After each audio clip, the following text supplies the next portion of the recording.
my ground, and I won't back down. How about you? Happy Monday, everybody. That's how I'm feeling. I don't know about you. I don't know about you. Oh, you know what I might have forgot to do? Welcome, welcome, everybody, and everybody who'll watch later. Thank you, StreamYard, for the reminder. You're so AI at work for you. No, but it's cool. A lot of people rewatch this, and I do appreciate that. That is the hope. I know a lot of you can't always make it live, and it's kind of a podcast study course on the Constitution is what we're doing here. My name is Deanna, and I am streaming out of Humboldt County, about Humboldt County to Humboldt County, and anyone else who cares. And we are going through a study here. And today we are in the book that is the name of the study, The Making of America. And we are going to be learning about going through the Revolutionary War with a weak Constitution. Come on, come on. The Revolutionary War fought under a weak Constitution. So that's the topic for today. Not as prepared as I like to be. In fact, I think I need to save. I uploaded everything, but I don't think I published it. Yes, thank you for reminding me. Let me publish it here because I have uploaded these pages that I'm sharing as I stream, while I stream, as a study guide and an aid.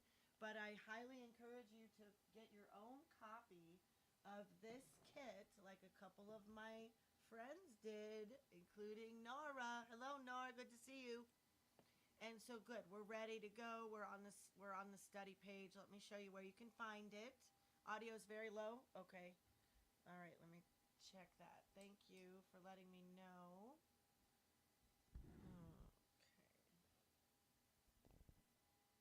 Check, check. Is it coming through this microphone? Or is it not coming through the microphone? Oh, I wonder. Is that better? Hi, Echo. Good to see you. Better? Hi, Peanuts. Good to see you.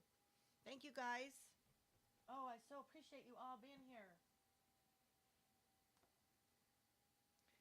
Did you see that cute little red-headed dachshund there? He's cute, too. He'll keep you busy. 5x5. Oh, thank you, Nora. Okay, so sorry about that. Let me get this closer. I'm getting better, I think, with all this stuff, right? I'm getting better. I am no professional, you guys. In fact, I am actually not teaching this course, in case you didn't know. I'm actually studying this course. I'm doing a really poor job of both, if I were doing either one. I would like to continue doing it even when I'm finished, and then I'll actually feel like maybe I'll be teaching it, because it occurred to me I'm not even writing down my answers, you guys. I'm going to have to go back and watch all of my own streams to put my answers in. And, yeah, low mic. Well, you're behind, Camo. You should catch up. I think it's better now. Nice to see you all. I hope you all had a great weekend. I had a wonderful weekend.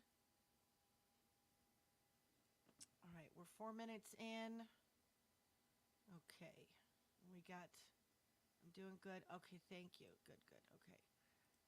All right, we're learning, even though I would like to give it more of my attention. I would have liked to give it more time this weekend. I really thought I was going to get ahead of it and get to read it and underline and highlight and get my answers.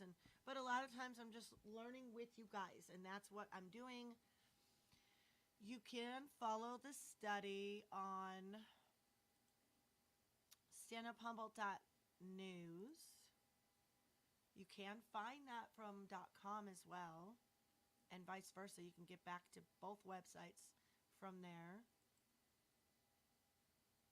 And then you go to the far right tab, The Constitution, and there's where you can find either one of your kits from the National Center of Constitutional Studies.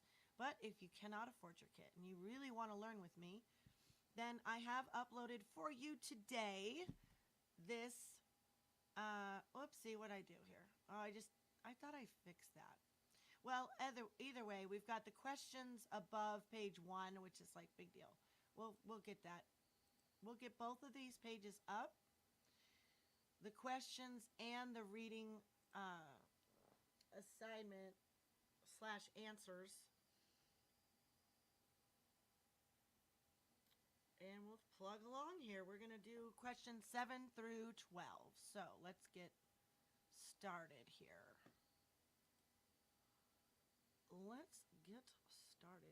You can barely hear me? Okay, let me check this audio thing. What I'm wondering is if my microphone is not working. Indications microphone. It says, I don't want to mess with anything. Check, test. Do I have to be right up on it today for some reason?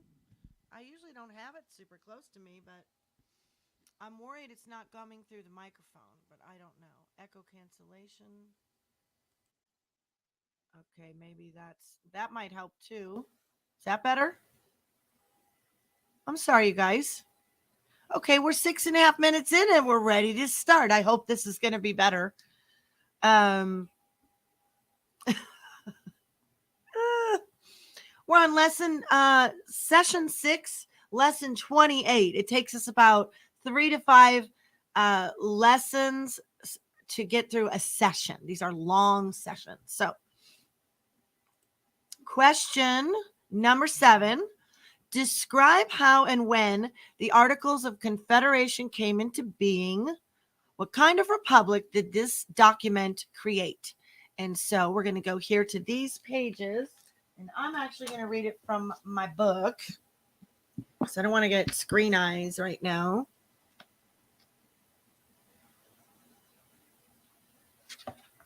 All right. The congressional draft. So it says 66 through 67. I'm going to try to spare us having to read all of it. But, you know, sometimes we do have to.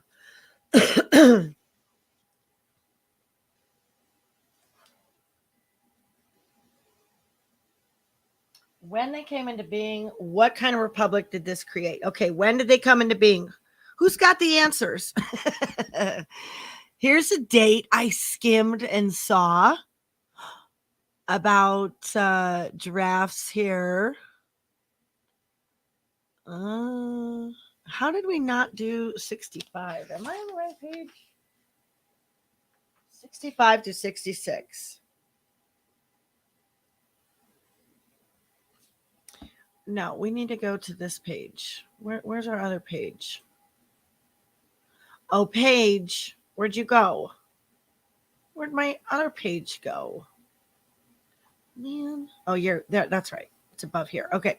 Let's read this one first, actually. By the time the 13 English colonies in America adopted their Declaration of Independence, they had already been meeting together as a confederation of states or as a Congress of states for nearly 2 years. They had done this without any authority from England and without any formal constitution. However, as the time drew near to establish themselves as a free and independent people, they decided to organize under some type of formal charter. On June 12, 1776, one day after the appointment of the committee to write the Declaration of Independence, a committee of 13 members of the Congress was appointed to draft a constitution. It was not to be a people's constitution, but simply a compact among the states. And then we're going to go through a couple of the drafts here. John Dickinson was appointed chairman of the committee and wrote the first draft of the proposed Articles of the Confederation. This was significant because only a year earlier he had been strongly opposed to independence. In fact, he had written the famous Olive Branch Petition, which Congress adopted on July 8th, 1775, seeking some kind of conciliation with Parliament and the king. The king refused to read the petition because it came from traitors and rebels. Dickinson was incensed. Although American-born, he had received some of his training as a lawyer in England. After the king's abusive rejection of the American petition, Dickinson ceased to be a loyal Englishman and became a loyal American. committed to independence. Oh, like so many constitutionalists I know today. Dickinson's draft would have created a national government that would have been the standard by which the rights, powers, and duties of the states were to be measured, but this was too strong for most of the delegates. The heady wine of state sovereignty and their newly proclaimed independence was too delicious and too fresh in their experience to be surrounded so casually to another national government that might turn out to be as arrogant and abusive as the king. And then we have a congressional draft. So I think we have the date, and that is very interesting because people that are once really burned, injustice, or deceived, they really turn out to be some of the most staunch, stand-up people, I find. And so that's what sounds like happened here with this guy. Did we answer the question? How they came into being? What kind of republic did this? Not really. Not yet. So the congressional draft. The Congress therefore began whittling away at Dickinson's draft. The members haggled and wrangled until November 15th, 1777, when they finally agreed to accept a severely watered-down version of Dickinson's draft. It was little more than a shallow compact among the 13 sovereign states. It assured the states they were to remain supreme, independent, and largely disunited. It emphasized perpetual union, but merely coordinated them instead of consolidating their 13 sovereignties into a genuine union. It was in this form the Articles of Confederation were sent to the states for ratification. However, the states took longer than the Congress to mull over the ramifications of a central government, even a weak one, and the last of the states, Maryland, all for his kingdom, did not adopt the Articles until March 1st, 1781. Maryland held out until all the states had given up their claims to the Western territories and allowed these to be seceded to the Confederation. But while all this was going on, George Washington and a few thousand volunteers and enlisted recruits were desperately trying to fight the War of Independence. The Congress operated under the Articles of Confederation all through the war, even though the Articles were not formally ratified until the war was nearly over. Well, there you go. There's our answer. Number 8, briefly review the main provisions of the Articles of Confederation. I knew that was coming up here. See? Briefly review, brief outline of the Articles. Because we are engaged in a study of constitutional writing, let us briefly outline precisely what manner of government the Articles of Confederation provided. 1, name of the new nation. The name of the new confederacy shall be the United States of America. Woo-woo! Article 2, sovereignty of the states. Each state retains its sovereignty, freedom, and independence, and reserves to itself every power not expressly delegated to the United States Congress. 3, Confederation for Mutual Welfare. The several states enter into a firm league of friendship and bind themselves to assist each other for their common defense, the security of their liberties, and their mutual welfare. 4, interstate rights and responsibilities to facilitate relations between the states. The free inhabitants of each state shall be entitled to all of the privileges and immunities enjoyed by citizens of the several states. They also shall enjoy freedom of travel and the privilege of trade and commerce. The property of the Confederacy of the United States shall be immune to taxation or regulation by the states. Criminals fleeing from one state to another shall be subject to extradition, and each of the states shall give full faith and credit to official acts of the other states. I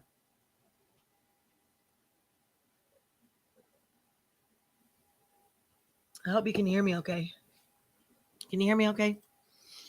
Is it still low? Hey, Frog. Everyone bailed? They all left me?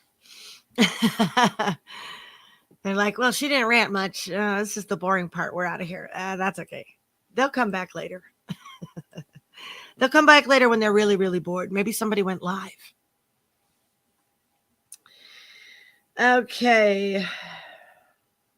That was a great Article 4 there. I liked it. Article 5, structure of Continental Congress. The legislature of each state shall have delegates selected annually to meet in Congress the first May and November, each year. No state shall be represented by less than 2 or more than 7 delegates. Each state shall finance the support of its delegates. Each state shall have 1 vote. Delegates shall enjoy freedom of speech and shall not be questioned outside of Congress for statements made therein. They shall not be subject to arrest while serving in Congress, except for treason, felony, or breach of the peace. Article 6. Limitations on states. No state without the consent of Congress shall enter into any treaty with a foreign power or another state. No state shall impose any duties in violation of a treaty. No state shall maintain a standing army or navy in peacetime except that which is required for its defense. Each state shall maintain and equip a disciplined militia. No state shall engage in war without the consent of Congress unless actually invaded, nor shall any state commission ships or issue letters of marque and reprisal until a declaration of war by Congress. Well, what are you waiting for? 7. Appointment of militia officers. When land forces are raised by any state, all officers from colonel on down shall be appointed by the state. Article 8. Meeting cost of the war. The expenses of any war shall be paid for out of the treasury of the Confederacy, which shall be funded by the states in proportion to the value of the land within each state. Number 9. Powers of the Congress. The Congress shall have the following powers: to determine peace and war, receive ambassadors, negotiate treaties, set rules for captures and prizes on land and water, grant letters of marque and reprisal in peacetime, appoint special courts for trial of piracies and crimes on the high seas, and to determine final appeals on captures. It shall also settle disputes between states over boundaries and the private right of soil claimed under different grants. It shall fix the value of coins struck by their own authority or any of the states, fix the standard of weights and measures, regulate trade with Indians not members of any state, establish post offices, appoint all officers of the Army and Navy except regimental officers who shall be appointed by the legislature of each state, make rules for regulation of the armed forces. The Congress shall have authority to appoint a committee of the states to manage the affairs of the United States while Congress is recessed, to appoint other committees as needed, to appoint a presiding officer of the Congress, to appoint funds for the payment of debts, to borrow money or emit bills on the credit of the United States, to make requisition on the states. Sorry, what page am I on? Did I turn the page? Okay. To make requisition on the states. Well, I read it, but I really didn't know where it was. For military manpower and money proportionate to the number of white inhabitants. The vote of 9 states shall be required to declare war, grant letters of marque and reprisal in peacetime, enter into any treaties or alliances, coin money and regulate the value thereof, set up a budget, emit bills of credit, borrow money, appropriate money, determine the strength of the Army or Navy, or appoint a commander of the Army or Navy, commander-in-chief of the Army or Navy. A minority may vote to adjourn from day to day, but a majority of 7 of the states must approve any other action besides those enumerated in the above paragraph, which requires 9. Article 10, Committee of the States. While Congress is in recess, the Committee of the States, or any 9 of the states, shall be vested with powers to act on behalf of the Congress. However, none of the powers enumerated above, which require the approval of 9 states, shall be delegated to the committee. 11, Invitation to Canada. Canada, on her own volition, may join the United States as an equal member, but no other colony shall be admitted without the consent of at least 9 states. Article 12, Past debts to be honored. The new Confederation pledges that it will honor all bills of credit, debts, and contracts entered into by the Congress before these Articles of Confederation become operative. 13 amendments require unanimous approval. No changes shall be made in these articles without the unanimous approval of all the states. The delegates further pledge on behalf of their respective states that these articles shall constitute a perpetual union stated 4 times, and each pledges to uphold and support the decisions of the Congress. What was not provided, and I think that gets into our next question. Oh, I know I got that other page. Oh, poopy doop. Let me pause for 1 second here and see if I can't add it in just a quick minute.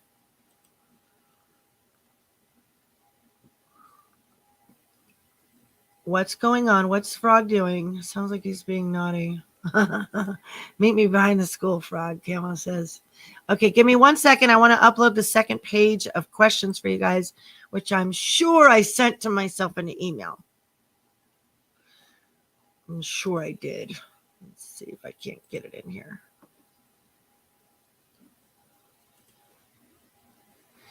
Is you ain't or is you is my baby.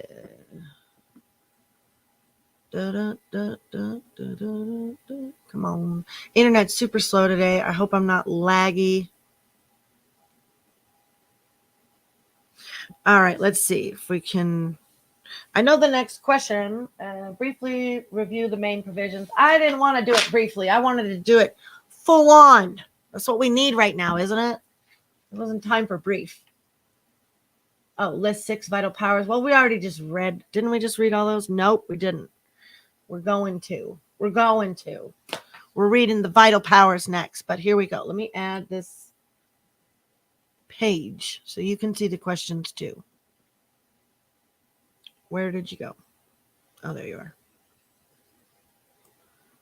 Let's put you there. No, let's put you there and you there. Okay. All right, here we go. That didn't take long.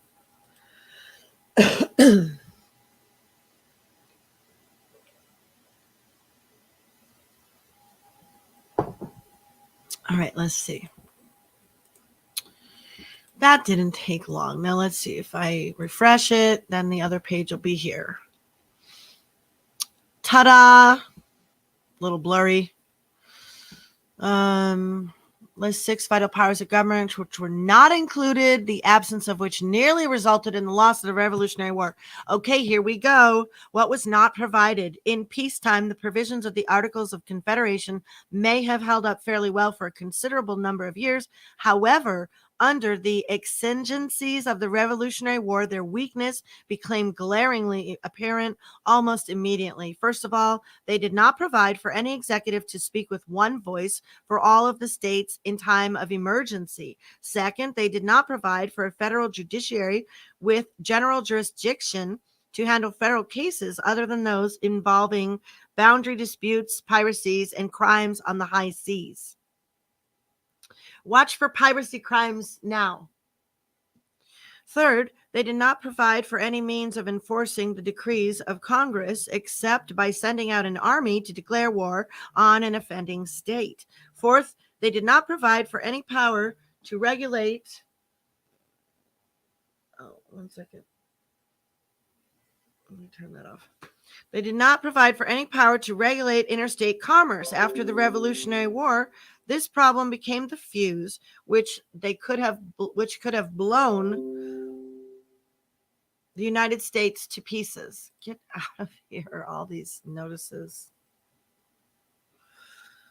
Fifth, they did not provide for any power to regulate foreign commerce except through treaties with foreign nations. Worst of all, they did not provide for any power to tax. This left the Congress and its armed forces completely dependent upon the states to voluntarily meet their assessments, which they did not. Let's refresh this page too. There we go. What page are we on? 69. What the Congress was seeking was something they could accept as a tolerable working relationship among the states. What they ended up with was a philosophical form of Republican principles, which was too close to anarchy. On the political spectrum, it would look something like the diagram below. Let me see if I can blow it up for a sec, too. That's as big as we can get it on this one.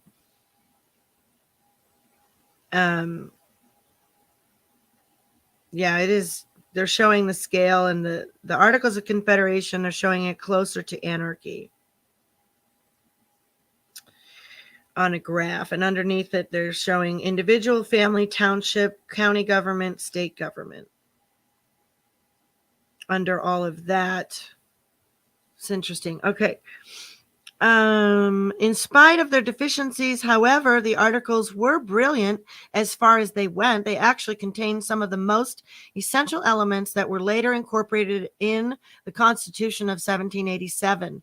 Nevertheless, it was the lack of those 6 missing powers listed above which almost proved the undoing of the 13 loosely federated American states. Okay, so the 6 powers above. And they didn't number them for us. Oh, yeah, they did, but they worded it. They didn't give us the numbers, you guys. They only gave us the, look at, they spelled it out. FIRST first. So there's your answer for that. And let's see, question. The absence of which nearly resulted. List 6 vital. Yeah, they were quite vital, I should say. You need an executive with one voice. I immediately thought of Rand Paul and his father, Ron Paul, and how they've spoken eloquently for years for their people. Jim Jordan. There are people that do it well in our Congress, good senators. So that is, could you imagine if we didn't have them? It'd be chaos. Second, they didn't provide for a federal judiciary with general jurisdiction to handle federal cases. Enforcing decrees of Congress, except by sending out an army. And really, I would say that now they didn't provide for any means of enforcing the decrees of Congress. I would say that you are the enforcement now. And a lot of people don't believe they can change anything. If you don't believe the laws are meant to be called on when people break them, why then what hope is there, right? This is how we change it. We have to stand up when we see people breaking the law that are in positions of power, particularly. They're under a magnifying glass microscope spotlight. It shouldn't be too difficult for us. Fourth, they didn't provide for an interstate commerce. Fifth, they did not provide for any power to regulate foreign commerce. And worst of all, they didn't provide power to tax. So there you go. And let's see, what do we got next? To whom did Congress give the responsibility for organizing an army under the Articles of Confederation? And what problems did he immediately encounter? Are we on we're on the question page both. Okay, 70. What problems did they encounter? If you don't see the pages for you, there's a plus sign that says show more. It's kind of irritating, but they don't want to download all of everything unless you're really going to use it.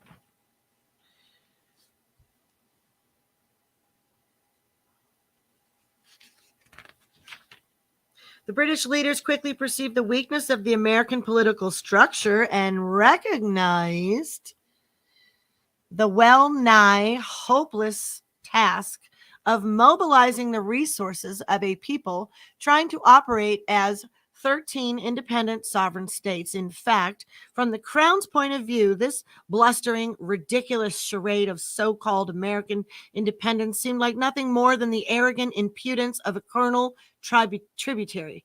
King George and the Parliament were determined to pull the wayward Americans back into British fold, regardless of the cost in blood and treasure.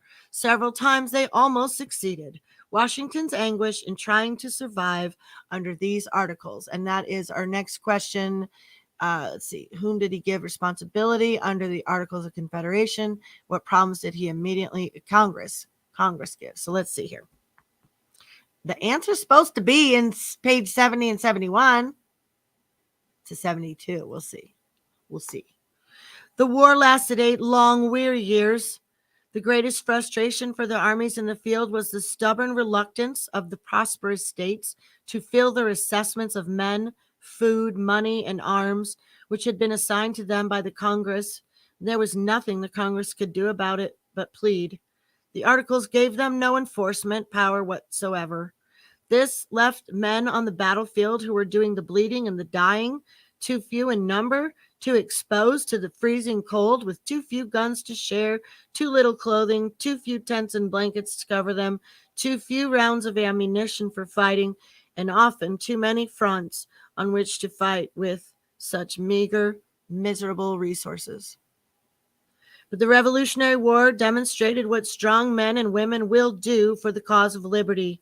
They tenaciously pushed forward their fierce struggle in spite of the thousands of loyalists who deserted to the British side, and despite those Americans of low character who used the war as a feeble excuse for profiteering and wealth building.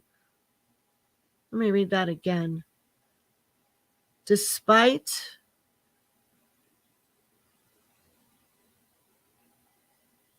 those Americans of low character who used the war as a feeble excuse for profiteering and wealth building. Under these circumstances, it required a master's hand to keep the fragments of men and material sufficiently coordinated to maintain at least the semblance of a fighting force.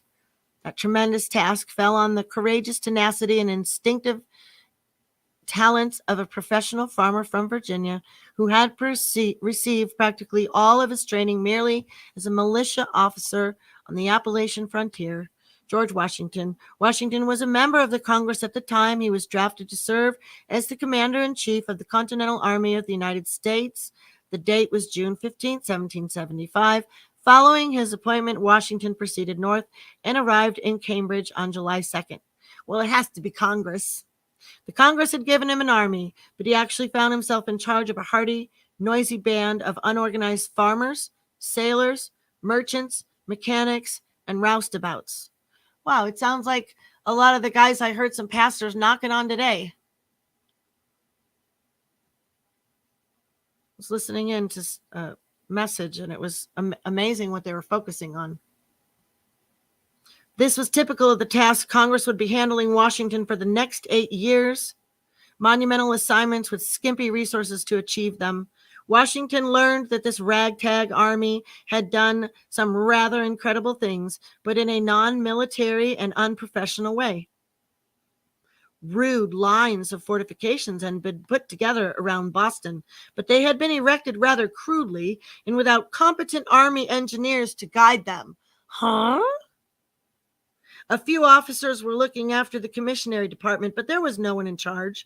There was no capable officer heading up recruitment or mustering. No one seemed to be in charge of the barracks or the hospital, and there was only a haphazard method of paying the soldiers. There was no official uniform, and the differences in costumes added to the spirit of jealousy and faction among the state militia. Nevertheless, spirits seemed high when Washington first arrived, sometimes too high. In the ranks were some 1,500 backwoodsmen from the wilderness country of Western Virginia, Maryland, and Pennsylvania. Maryland in the house again. They were rugged characters, and at this stage of the war, a nuisance to Washington. Oh, just like I want to be. Many of them were over 6 feet in height and born to the woods frontier fighters. Many had marched or ridden hundreds of miles to join the siege at Boston. They came to fight, not to do guard duty. They resisted the boring routine of military discipline and practicing exercises in the martial arts. After all, Captain Daniel Morgan and his men had ridden 600 miles in 21 days because they thought Massachusetts had an emergency situation. All they found at Cambridge were several thousand rustics busily engaged in boring militia drills, followed by long periods of idleness. This was largely due to the fact that the British commanders were not in the mood to fight after the loss of more than 1,000 men at the Battle of Bunker Hill. In fact, General Gage had lost his commission because of it. For the time being, the British command was willing to sit it out. Meanwhile, these frontier fighters were anxious to show their prowess. They had brought along their Kentucky rifles with barrels 5 feet long. These were made by German and Smith gunsmiths in Pennsylvania. German and Swiss, sorry. While the Massachusetts musketmen with their brown bess muskets were lucky to hit a man at 60 yards, the noisy, hard-riding hooligans from the wilderness were able to carefully aim their Kentucky rifles and put ball after ball into the 7-inch target at a range of 250 yards. This would be phenomenal even for modern weapons. All right, did we answer the question, though? To whom did Congress give the response? Yes, we sure did, and even then some. And now we're going to get into this question. Describe the attempt to take Canada from the British. Why was its loss such a blow to the Americans? The expedition into Canada. While Washington was struggling to get the siege of Boston properly entrenched, orders came from Congress to invade Canada. The idea was to drive out the somewhat meager British forces so that the French Canadians could become the 14th state, perhaps several states later on. Congress appointed Major General Philip Schuyler as the leader, but he was such a bad choice that his subordinates, Brigadier General Richard Montgomery, a former British officer, had to take the initiative and move forward on his own. He captured Montreal without Schuyler on November 13, 1775. Meanwhile, Congress had ordered Washington to send a second expedition up through Maine along the river route and capture Quebec. Benedict Arnold was agitating for something to do, so Washington gave him the command. He took 1,000 volunteers, including Daniel Morgan, and a goodly number of the frontiersmen with the Kentucky Rifles. Oh, good choice. Good choice. Arnold and his men endured one of the most devastating treks of the entire war. Oh, maybe it was a bad choice. Oopsie. As they tried to reach the St. Lawrence River through Maine, after numerous setbacks, they finally boarded their barges to descend the roaring rapids of the Chartres River, but many smashed on the rocks, and a considerable number of men were drowned. Pushing forward along narrow defiles, the survivors waded for over 180 miles through icy water. What was supposed to take them 20 days required 45 days, and they were forced to travel twice the distance originally estimated by the guides. En route, their food had given out. To survive, they had eaten broth made from boiling their moccasins and leather breeches. They even killed and ate their dogs. By the time this bedraggled band reached the St. Lawrence on November 15th, 1775, there were only 600 left, and they were a scrubby, ragged bunch of scarecrows, most of them without shoes. The delay in their arrival soon caught them in a deadly Canadian winter. Montgomery hurried up with 300 American reinforcements from Montreal, but the British forces had also been strengthened. The bitter cold, the outbreak of smallpox, and the general debilitation of the men because of food shortages all combined to doom the American campaign against Quebec. The leaders made a heroic effort to carry out the mission Congress had given them, but it failed. Montgomery was killed and Arnold was wounded. Using the only option open to them, the Americans frantically retreated to Montreal. Within 6 months, they had been driven out of Canada altogether.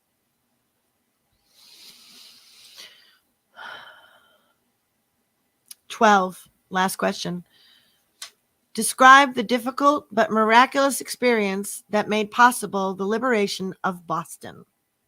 The cannon from Fort Ticonderoga. With so much bad news pouring out of Canada, morale was low among the troops around Boston. Over 4,000 of them went home. Among the remaining regiments, many were sick, and when established enlistments were up, few signed on for another tour of duty. Where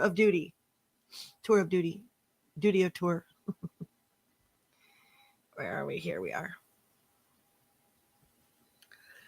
Congress was unable to enforce the assessments against the states for either men or money. So many quotas were largely unfulfilled.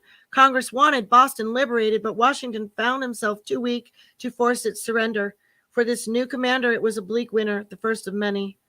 To partially remedy the situation, Washington sent big 300-pound Henry Knox in midwinter weather to Lake Champlain, where Ethan Allen and his Green Mountain Boys had burned down Fort Ticonderoga the previous May. Knox was instructed to roust out as many patriotic farmers as possible from their warm hearths and dig the British cannon from the ashes of the fort. After that, he was to haul the cannon down river until he reached western New York and then, by ox teams, cross the flatter terrain to Boston. However, that is not the way it worked out.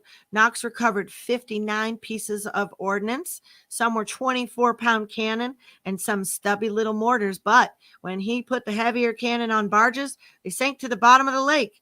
Knox had them hauled up from the icy waters and put on sleds, which the oxen and horses pulled over trackless wastes of snow and ice across the ranges of the Taconics and then the Berkshires.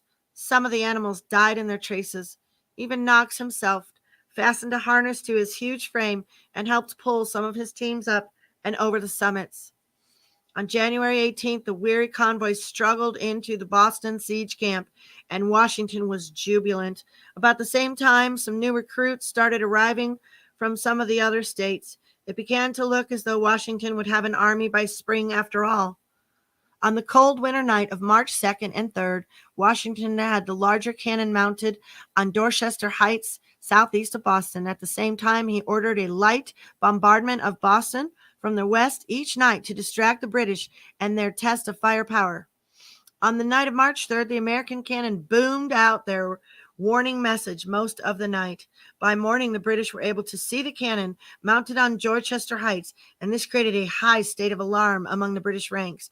Every house in Boston and every British ship in the harbor stood within range of those cannon. General William Howe sent out the order, evacuate Boston. Had they not done so, Washington was prepared to reach the city by boats and lay siege. This was not necessary, however. After nearly 2 weeks of frantic loading, heaving, and hauling, the British embarked in approximately 170 vessels bound for Halifax, Canada. Over 1,000 terrified Tories insisted on boarding with the army, and this compelled General Howe to leave behind a treasure in munitions and supplies. Included were 250 cannon, which became a great boon to the frugally equipped Americans. On March 17th, Washington entered Boston and went with his aides to church to express thanksgiving that the city was taken with scarcely any shedding of blood. Well, I don't know about you, but I just got the chills. I learned so much. That was incredible. Whew. Oh, man, I wasn't sharing my screen. I'm sorry, you guys. Two-room thing is confusing. Yeah, I'm sorry. I usually also tell you guys to go on to Hilltop Workshops because that's where I keep it. Sometimes I worry I'm going to go off the rails. In a few days, we're just going to stream it on this channel, I think. Did I get a text message that I wasn't sharing my screen? Oh, no. Okay. All right. Well, I'm really sorry I wasn't sharing the screen, but did you get one right? Yeah, of course. You needed financial support in arms. Yep. You got two things right. Yeah, I need to make that in my announcement, Nora. I'm sorry about that we were not all in the same room. I am streaming this on 2 channels on YouTube, Access Humboldt Unincorporated and Humboldt Hilltop Workshops. We usually do our chat together in Humboldt Hilltop Workshops. The other one is just so people can get a good idea of what we're about at Access Humboldt Unincorporated. So my name is Dee, and I'm over and out, and I might see you guys later. I thank y'all for coming here. I appreciate every one of you for taking the time to learn about our history and our country. And I should be later. I have some really exciting news to share with you guys. So watch for my stream. I should be on later this afternoon. I have a couple different topics that I want to do. So I should be here later. And I'll see you guys around.